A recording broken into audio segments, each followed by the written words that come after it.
everyone, it's Ruby here and welcome back to my channel. Thank you so much for watching. Now I'm super excited about today's tutorial because I'll be filming a highly requested makeup look and it's my everyday makeup routine. It's crazy because you guys have been messaging me on Instagram, Facebook, Snapchat and Twitter asking me to update you all on my everyday makeup look, and I'm super excited to be sitting down today and actually filming it for you all. If you're new to my channel, then please hit that subscribe button down below and join the family. And while you're down there, hit that notification bell so every time I upload a video, you will be notified. All right, let's get started.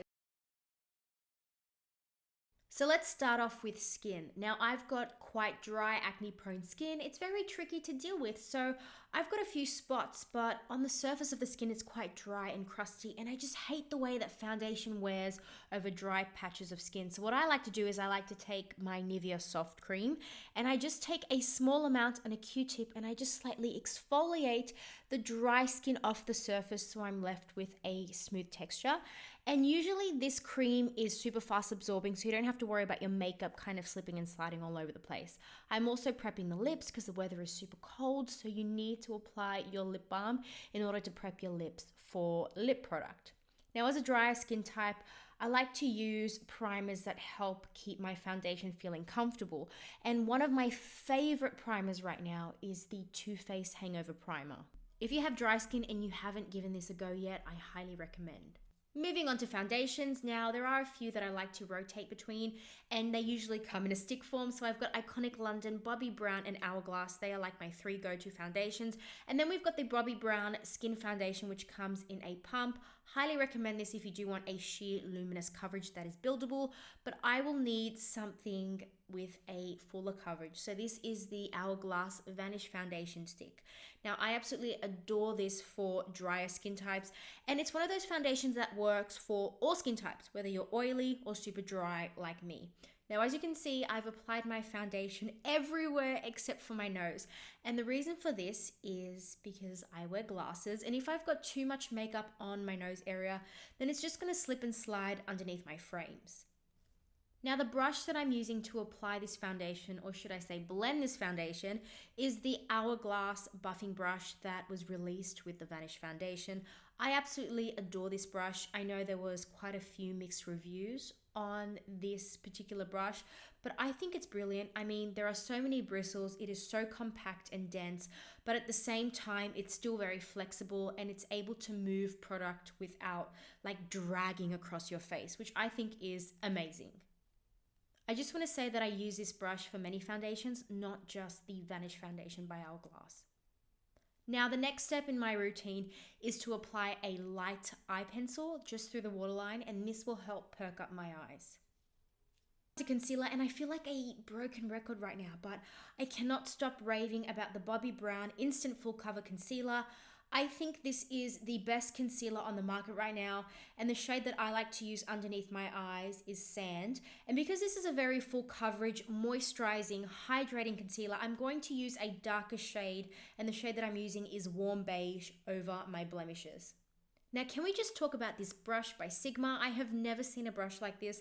I feel like Sigma is so innovative with their tools, and this is the brush that I have been using to blend out my under eye concealer. It is literally the perfect shape and the perfect tool for this job. And of course, I will leave my discount code up on the screen, which is just RUBYGOLANI, so you can get money off your order. Now, another brush I highly recommend you include in your kit is the Real Techniques Deluxe Crease Brush. This is like your ultimate multi-purpose brush. Now, to set the base that we've got on our lids, I highly recommend you use a loose translucent powder. I am obsessed with the Chanel Universal powder. This is like my ride or die. I use this all over my eyes and all over my face and neck as well. Now, ever since the Urban Decay Naked Heat palette came out, I have been using the first 4 shades non-stop. Now I'm picking up the shade Chaser on a big fluffy blending brush, and I'm using this as like a warm wash, a very subtle warm wash throughout the crease and transition area. I'm now taking the shades Sourced and Low Blow, and I'm mixing them together and creating like a really nice warm haze, but just focusing on the outer third of the eyes. Taking that fluffy brush once again, I'm just diffusing the edges. Now with a tapered brush, I'm dipping in the lightest highlighting shade and highlighting my brow bone and also the inner corners of my eyes. I like to finish off my eye makeup look by just taking that fluffy brush once again and marrying the transition color with the brow bone highlight. So I'd like to introduce you to a very versatile eyeshadow that I own, and this is the shade Blonde by Bobbi Brown. I like to use this underneath my eyes to help slightly define my lower lash line, but it also works really well as a light brow powder. Now I've recently bleached my brows, so I quite like that undone look, so I'm just going to move straight onto mascara, and I am using the new Victoria Beckham and Estee Lauder mascara. This is absolutely beautiful. The actual mascara wand is teensy tiny and perfect for your bottom lashes. Another multi-purpose product that I absolutely adore, this is the YSL Kiss and Blush in the shade number 9. I think the formulation of this blush and lip color is perfect because it works really well as a blush, but the formulation is so creamy that it also works really well as a lip color as well. I find when other brands try to do a lip and cheek product, they fail miserably because it applies beautifully on the cheeks, but it feels so chalky and dry on the lips. So this is a definite must-try product if you want to try a YSL product this month. Now moving on to contouring and highlighting, and this is usually done after I apply my blush. I find that I quite like the look of my cheeks when my blush is kind of hidden or buried underneath my bronzer or my contour and also my highlighter. The products that I'm using today are by Charlotte Tilbury. These are the new Hollywood Contour and Highlight Wands. Moving on to the actual brush, you would have seen this innovative brush by Sigma used in some of my previous videos, specifically for blending out my contouring because it is absolutely amazing. Now to blend out my highlight, I like to use a beauty blender or a sponge. This is actually the Fenty Beauty Sponge, and I washed it once and it's now turned green. Actually, come to think of it, the spot where I left it had quite a lot of sunlight, so maybe the sun changed the color of the sponge. Since all the products that I have used are creams, I need to set them in place using a powder, and I like to set the center of my face using my Chanel Universal Powder and the rest of my face using my Urban Decay All Nighter Spray.